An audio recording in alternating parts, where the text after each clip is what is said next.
دونوں دوست بندرگاہ پر پہنچ کر ایک سراہے پر جا اترے۔ انہیں معلوم ہوا کہ اگلے روز شام کو ایک بادبانی جہاز وہاں سے سمندر کے راستے ملک سندھ کو روانہ ہو رہا ہے۔ ایک رات سرائے میں قیام کرنے کے بعد انہوں نے گھوڑوں کو ایک سوداگر کے ہاتھ بیچ دیا۔ جہاز کے امیر کو سفر کا کرایہ ادا کیا اور تیسرے پیر جہاز میں آ کر سوار ہو گئے۔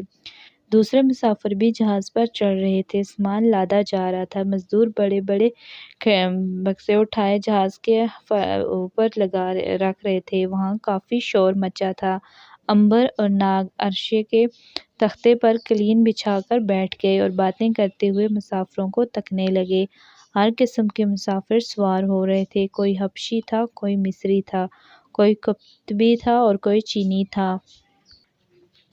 عورتیں اور بچے بھی جہاز پر سوار ہو رہے تھے۔ امبر نے ایک قبطی کو دیکھا کہ اس کا سر مونڈا ہوا ہے اور گول مٹول جسم اس نے سیاہ رنگ کی چادر میں چھپا رکھا تھا۔ وہ ڈھیر عمر کا تھا اور شکل صورت سے بڑا ہوشیار نظر آتا تھا۔ امبر نے ناگ سے کہا، "یہ قبطی مجھے کوئی جادوگر معلوم ہوتا ہے۔" ناگ نے بھی اس پراسرار شکل والے قبطی کو دیکھا اور امبر کی ہاں میں ہاں ملاتے ہوئے کہا، "وہ بھی ہمیں غور سے دیکھ رہا ہے۔ شاید اسے جادو کے زور سے ہماری خفیہ طاقت کا راز معلوم ہو گیا ہے۔" امبر نے مسکرا کر جواب دیا، "وہ دوبارہ پیدا ہو کر بھی اس دنیا میں آ جائے تو پھر بھی اسے ہماری خفیہ طاقت کا راز معلوم نہ ہو سکے گا۔" قبطی اتر کر جہاز کے نچلے حصے میں چلا گیا۔ سورج نے مغرب میں غروب ہونا شروع کر دیا۔ سمندر پر اس کی سنہری روشنی پھیل گئی۔ جہاز کے امیر نے بگل بجوا کر جہاز کے چلنے کا پہلا اعلان کر دیا۔ مسافروں میں تیزی آ گئی۔ نیچے سے مسافر جلدی جلدی اوپر چڑھنے لگے۔ مزدوروں میں بھی پھرتی آ گئی۔ جہاز کا کپتان یعنی امیر ایک داڑھی والا بوڑھا شخص تھا جس کے چہرے کا رنگ سمندری ہواؤں کی مار کھا کھا کر گہرا سانولا ہو گیا تھا۔ اس نے عرش کے تختوں پر چل پھر کر لوگوں کو جلدی جلدی اپنے اپنے ٹھکانوں پر بیٹھ جانے کے لیے کہا۔ جب سورج کا سنہری تال سمندر میں ڈوبنے لگا تو ملاحوں نے لکڑی کے مستول سے لپٹے ہوئے بادبانوں کو کھولنا شروع کر دیا۔ جن رسوں سے جہاز کو بندرگاہ کے ستونوں کے ساتھ کس کر باندھا گیا تھا انہیں کھول کر جہاز کے اوپر اچھال دیا گیا۔ بادبانوں کے کھلتے ہی ان میں ہوا بھرنی شروع ہو گئی۔ جہاز کی روانگی کا بگل بجا دیا گیا۔ اس کے ساتھ ہی جہاز نے ساحل سے ہٹنا شروع کر دیا۔ جو لوگ اپنے اپنے عزیزوں کو چھوڑنے آئے تھے وہ ہاتھ ہلانے لگے۔ جہاز پیچھے ہٹتا چلا گیا۔ اس زمانے کے جہاز اتنے تیز رفتار نہیں ہوتے تھے، پھر بھی اگر ہوا تیز ہوتی تو وہ بڑی تیزی سے آگے بڑھا کرتے تھے۔ ہوا معمولی سی تیز تھی، چنانچہ جہاز تھوڑی ہی دیر بعد بندرگاہ سے نکل کر کھلے سمندر میں آ گیا۔ یہ خلیج فارس کا سمندر تھا جو اس زمانے میں بھی کافی خراب تھا، یعنی ہر موسم میں وہاں لہریں اچھلتی رہتی تھیں۔ جہاز کا کپتان بڑا ماہر اور تجربہ کار تھا۔ وہ جہاز کو بڑی ہموار رفتار کے ساتھ کھلے سمندر میں لے گیا۔ سورج غروب ہو چکا تھا اور سمندر پر رات کے سائے پھیل رہے تھے۔ دیکھتے ہی دیکھتے رات ہو گئی اور سمندر پر ہر طرف اندھیرا چھا گیا۔ جہاز پر چراغ اور مشالیں روشن کر دی گئی۔ امبر اور ناگ نیچے کھانا کھانے چلے گئے۔ کھانے کی بڑی سی لکڑی کی میز پر مسافر بھی بیٹھے کھانا کھا رہے تھے۔ یہ دونوں دوست بھی ایک طرف ہو کر بیٹھ گئے۔ انہوں نے مچھلی اور ابلے ہوئے چاول منگوائے اور باتیں کرتے ہوئے مزے سے کھانے لگے۔ اتنے میں وہاں وہ پراسرار قبطی بھی آ گیا۔ شاید جان بوجھ کر وہ امبر اور ناگ کے قریب آ کر بیٹھ گیا۔ تینوں نے ایک دوسرے کو کن آنکھوں سے دیکھا اور خاموش رہے۔ قبطی نے مسکرا کر پوچھا، "میرے بچوں، تم کہاں تک سفر کر رہے ہو؟" ناگ نے کہا، "ہم ملک سندھ جا رہے ہیں۔" قبطی نے خوشی کا اظہار کرتے ہوئے کہا، "میں بھی وہیں جا رہا ہوں۔ بہت خوب سفر کٹے گا۔ لیکن آپ لوگ کس شہر سے آ رہے ہیں؟ خلیل سے۔ امبر نے کہا، "اس شہر پر خداوند کا قہر نازل ہوا ہے۔ وہ تو سارے کا سارا تباہ ہو گیا ہے۔ پہلے زلزلے نے برباد کیا اور پھر پانی کا سیلاب اسے اپنے ساتھ بہا کر لے گیا۔ اچھا ہوا کہ تم لوگ جانیں بچا کر بھاگ آئے۔ وہاں کے بادشاہ نے ایک بزرگ ہستی کے ساتھ ظلم کیا تھا۔ اس کا انجام اس سے بھی برا ہوا ہوتا تو مجھے افسوس نہ ہوتا۔" امبر نے باتوں ہی باتوں میں پوچھا، "کیا آپ سوداگری کرتے ہیں؟" قبطی مسکرایا اور کہنے لگا، "تمہارا اندازہ صحیح ہے۔ میں ہیرے جواہرات کی تجارت کرتا ہوں اور سندھ میں شہر اور ناشی کے راجا کے ہاں قیمتی جواہرات لے کر جا رہا ہوں۔ امبر نے کہا، معلوم ہوتا ہے آپ نے جواہرات کی تجارت نئی نئی شروع کی ہے۔ کیوں نہ کہ ایک تجربہ کار ماہر سوداگر جہاز پر سفر کرتے ہوئے کبھی کسی اجنبی کو نہیں بتاتا کہ اس کے پاس ہیرے جواہرات ہیں۔ قطبی زور سے ہنسا اور اپنی پراسرار نسواری آنکھیں سمیٹ کر بولا، میرے بچے، تو نے بالکل ٹھیک کہا۔ ایک تجربہ کار سوداگر کبھی یہ غلطی نہیں کرتا، لیکن میں عام سوداگروں سے ذرا مختلف سوداگر ہوں۔ ناگ نے پوچھا، وہ کیسے؟ قطبی نے کہا، وہ ایسے کہ میں ایک ماہر سپیرا بھی ہوں۔ جس مرتبان میں میرے ہیرے جواہرات پڑے ہیں، اسی مرتبان میں ایک بے حد زہریلا سانپ ان کی حفاظت کر رہا ہے۔ ناگ چوکنا ہو گیا، تو گویا یہ قطبی سپیرا بھی تھا اور مرتبان میں کسی زہریلے سانپ کو بند کر کے ساتھ لے جا رہا تھا۔ امبر کہنے لگا، کیا آپ کو سانپوں کی زیادہ پہچان ہے یا ہیرے جواہرات کی؟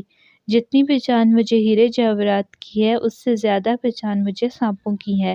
سانپ کو میں دور سے پہچان لیتا ہوں کہ یہ کس نسل اور کس ملک کا سانپ ہے۔ ناگ نے پہلی بار پلکیں جھپکا کر کہا، بہت خوب۔ قطبی بولا، کیا میں پوچھ سکتا ہوں کہ آپ لوگ کیا کام کرتے ہیں اور ملک سندھ کس کے ہاں جا رہے ہیں؟ امبر نے رازداری سے کام لیتے ہوئے کہا، ہم کپڑے کے سوداگر ہیں اور سندھ میں ہمارے جانے کا مقصد وہاں یہ دیکھنا ہے کہ کیا کپڑے کی سوداگری وہاں ہو سکتی ہے۔ قطبی نے کہا، برخوردار، کپڑے کی تجارت ہر ملک میں ہو سکتی ہے۔ اگر تم لوگ صرف یہی معلوم کرنے جا رہے ہو تو اپنا وقت اور پیسہ برباد کر رہے ہو۔ اگر وہاں سوداگری کرنے کا ارادہ ہے تو پھر میں بھی تمہاری مدد کر سکتا ہوں۔ آپ کے خلوص کا شکریہ۔ ہمارا مقصد وہاں تجارت کرنے کا بھی ہے، تو پھر ہمارے شہر وارانسی ضرور آنا۔ وہاں کا راجا بہت دریا دل ہے، رعایا اس پر جان چھڑکتی ہے۔ اس کی رانی کو نئے نئے کپڑے خریدنے کا بہت شوق ہے۔ میں اپنے جواہرات اسی رانی کے لیے لے کر جا رہا ہوں۔ امبر نے شکریہ ادا کرتے ہوئے کہا، ہم وارانسی آنے کی پوری کوشش کریں گے۔ کھانے سے فارغ ہو کر وہ اٹھ کر اپنے اپنے ٹھکانوں پر چلے گئے۔ امبر نے ناگ سے پوچھا، اب کیا خیال ہے تمہارا اس قطبی کے بارے میں؟ ناگ کہنے لگا، مجھے تو صرف اس کے سانپ سے دلچسپی ہے جو اس نے اپنے مرتبان میں چھپا رکھا ہے۔ امبر نے مسکرا کر کہا، اور ہیرے جواہرات کے بارے میں کیا خیال ہے؟ مجھے ان سے کیا دلچسپی ہو سکتی ہے؟ بھلا مجھے تو یہ شخص کوئی بہت بڑا مکار آدمی لگتا ہے۔ ایسا معلوم ہوتا ہے کہ اس نے جو کچھ کہا جھوٹ تھا۔ ہو سکتا ہے، مگر تم نے یہ اندازہ کیسے لگا لیا؟ بس میرا دل کہتا ہے۔ 2000 سال سے انسانوں کو دیکھتا چلا آ رہا ہوں، اب تو ایک ایک آدمی کی بو سونگھ کر بتا سکتا ہوں کہ کس خصلت کا ہے۔ لیکن پھر بھی ہم دھوکہ کھا سکتے ہیں، کیوں نہ کہ میں نے انسانی روپ میں آ کر محسوس کیا ہے کہ انسان ایک بڑا ہی چھپا ہوا جانور ہے۔ وہ دل میں رازوں کا خزانہ چھپائے پھرتا ہے اور اوپر سے کسی کو کچھ معلوم نہیں ہوتا۔ تمہارا کیا خیال ہے امبر؟ تم بھی ٹھیک کہتے ہو اور میں بھی تمہیں ٹھیک کہہ رہا ہوں۔ امبر کا اندازہ بالکل درست تھا۔ وہ قطبی اصل میں جواہرات کا سوداگر نہ تھا، بلکہ ہندوستان کے ٹھگوں کا ایک بہت بڑے گروہ کا سردار تھا، جو ایک قطبی کے حلیے میں بھیس بدل کر جہاز میں آ بیٹھتے تھے۔ اس کے مرتبان میں سانپ ضرور تھا، مگر ہیرے جواہرات سارے کے سارے نکلی تھے۔ یہ ہیرے اس ہوشیاری سے عام شیشے کے ٹکڑوں میں سے تراشے گئے تھے کہ بڑے بڑے ماہر جواہری دھوکہ کھا جاتے تھے۔ قطبی یہی نکلی ہیرے خریدنے ملک یمن اور حلب گیا تھا۔ قطبی کا اصل نام سرتاج تھا اور وہ آتش پرست تھا۔ اس کے گروہ کے لوگ وسطی ہندوستان میں وارانسی، بندربن اور جے پور کے علاقوں میں پھیلے ہوئے تھے۔ وہ سپیرا بھی تھا اور بڑے بڑے سانپ پلک جھپکتے پکڑ لیتا تھا۔ امبر نے سرتاج کو یہ نہیں بتایا تھا کہ اس کے پاس بھی ایک قیمتی ہیرا ہے، وگرنہ وہ اسے ضرور ہلاک کرنے کی کوشش کرتا۔ امبر کو یہ شک تو ہو گیا تھا کہ قطبی سرتاج ایک ہوشیار اور کیا آدمی ہے، مگر اسے نہیں معلوم تھا کہ وہ ایک ٹھگ ہے، بلکہ ٹھگوں کا بڑا ہی ظالم اور خطرناک سردار ہے۔ اس نے اب تک سینکڑوں انسانوں کا خون کیا تھا، ان کی گردن میں رومال کا پھندا ڈال کر انہیں موت کی نیند سلا کر لوٹ لیا تھا۔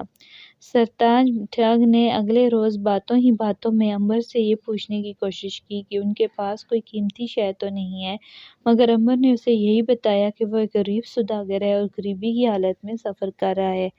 جہاز کو سمندر میں سفر کرتے ہوئے تیسرا دن جا رہا تھا کہ اچانک صبح کو ایک سوداگر مرا ہوا پایا گیا۔ کسی نے اس کا گلا گھونٹ کر ہلاک کر دیا تھا۔ جہاز کے کپتان نے اس کی لاش کو ضروری رسومات کے بعد پتھر سے باندھ کر سمندر میں پھینک دیا۔ دوسرے دن ایک اور سوداگر مرا ہوا پایا گیا۔ کپتان نے سارے مسافروں سے پوچھ گچھ کی مگر قتل کی وجہ اور قاتل کا سراغ معلوم نہ ہو سکا۔ چوتھے روز ایک اور سوداگر مر گیا۔ ان سب کو گلا گھونٹ کر ہلاک کیا گیا تھا۔ اب تو سارے جہاز میں کھلبلی مچ گئی۔ کپتان نے رات کو پہلی اور دوسری منزل کے عرصوں پر زبردست پہرہ لگا دیا۔ پانچویں روز کوئی واردات نہ ہوئی۔ امبر اور ناگ بھی بہت حیران تھے کہ یہ کون شخص ہے جو جہاز پر لوگوں کو ہلاک کر رہا ہے۔ مصیبت یہ تھی کہ قتل کے بعد کسی کو بھی یہ پتہ نہ چل سکتا تھا کہ جو قتل ہوا اس کے سامان میں سے کون سی قیمتی شے چوری ہو گئی ہے۔ یہ ساری وارداتیں وہی سرتاج ٹھگ کر رہا تھا۔ اس نے جہاز پر یکے بعد دیگرے 5 سوداگروں کے گلے میں رومال کا پھندا ڈال کر ہلاک کر دیا اور ان کے سامان میں سے قیمتی پتھر اور سونا چرا لیا۔ ظاہر میں جو نہ کہ اس نے بڑی دردوشانہ سیاہ کتہ بنا رکھی تھی اس لیے اس پر کسی کو شک نہیں ہو سکتا تھا۔ چھٹے روز جہاز ہندوستان کی بندرگاہ دیبل کے ساحل پر آ لگا۔ سرتاج ٹھگ نے امبر اور ناگ سے رخصت ہوتے ہوئے کہا، دوستو، اگرچہ تم عمر میں مجھ سے بہت چھوٹے ہو مگر میں تمہیں اپنا دوست ہی کہوں گا اس لیے کہ مجھے تم دونوں کی طبیعتیں بہت پسند ہیں۔ دیبل سے ملک کے اندر قافلے ہر چاند کی 12ویں تاریخ کو روانہ ہوتے ہیں۔ ابھی قافلے کے روانہ ہونے میں 2 روز باقی ہیں۔ میری خواہش ہے کہ تم لوگ میرے ہاں قیام کرو۔ میں نے یہاں ایک پرانا مکان خرید رکھا ہے کیوں نہ کہ کاروبار کے سلسلے میں مجھے اکثر یہاں آنا جانا پڑتا ہے۔ امبر اور ناگ نے سوچا کہ اس کے ہاں رہنے میں کیا حرج ہو سکتا ہے، چنانچہ انہوں نے حامی بھر لی۔ سرتاج ٹھگ دونوں کو ساتھ لے کر دیبل کے ایک اجاڑ سے علاقے میں بنے ہوئے ایک ویران سے 1 منزلہ کچے مکان میں لے آیا۔ یہاں دیواروں پر مکڑیوں نے جالے بن رکھے تھے۔ معاف کرنا دوستو، اس دفعہ میں دیر بعد آیا ہوں، مکان کی صفائی نہیں کروا سکا۔ کوئی بات نہیں جناب، ہم اس قسم کے مکانوں میں رہنے کے عادی ہیں۔ شکریہ شکریہ، اسی لیے مجھے تم لوگوں کی عادتیں بڑی پسند ہیں۔ وہ شام کے وقت اس مکان میں داخل ہوئے تھے۔ رات ابھی چھائی نہیں تھی کہ آسمان پر گرد و غبار کا ایک بادل نمودار ہوا۔ یہ بادل پھیلتا چلا گیا، پھر اس نے ہلدی کا رنگ پکڑ لیا، اس کے بعد وہ سیاہی مائل ہونا شروع ہو گیا۔ سرتاج ٹھگ نے آسمان کی طرف دیکھتے ہوئے کہا، معلوم ہوتا ہے دیوتا شہر سے ناراض ہے۔ ایسا کالا طوفان میں نے پہلے کبھی نہیں دیکھا۔ ہوا تیز ہونا شروع ہو گئی۔ تھوڑی دیر بعد ایسا زبردست اور قیامت کا طوفان شروع ہو گیا کہ زمین اور آسمان کا رنگ ایک ہو گیا۔ درخت جڑوں سے اکھڑ اکھڑ کر گرنے لگے، مکانوں کی چھتیں ہوا میں اڑتی پھرنے لگیں۔ ناگ، امبر اور سرتاج ٹھگ کو کوٹڑی کے اندر دبک کر بیٹھ گئے۔ کافی دیر بعد آدھی رات کو بارش شروع ہو گئی۔ بارش بھی ایسی موسلا دھار ہوئی کہ جل تھل ایک ہو گیا۔ بارش اور طوفان پچھلے پیر کو تھم گئے۔ صبح ہوئی تو تینوں مکان سے باہر نکل آئے۔ زمین ریتلی تھی اس لیے رات بھر کی بارش کے بعد کہیں بھی پانی نہیں کھڑا تھا، سارا پانی صحرا کی ریت نے جذب کر لیا تھا۔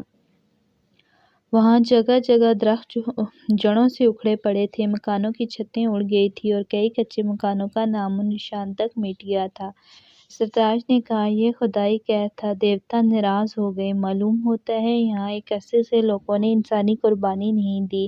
امبر نے پوچھا، کیا یہاں لوگ دیوتاؤں کے آگے انسانی قربانی دیتے ہیں؟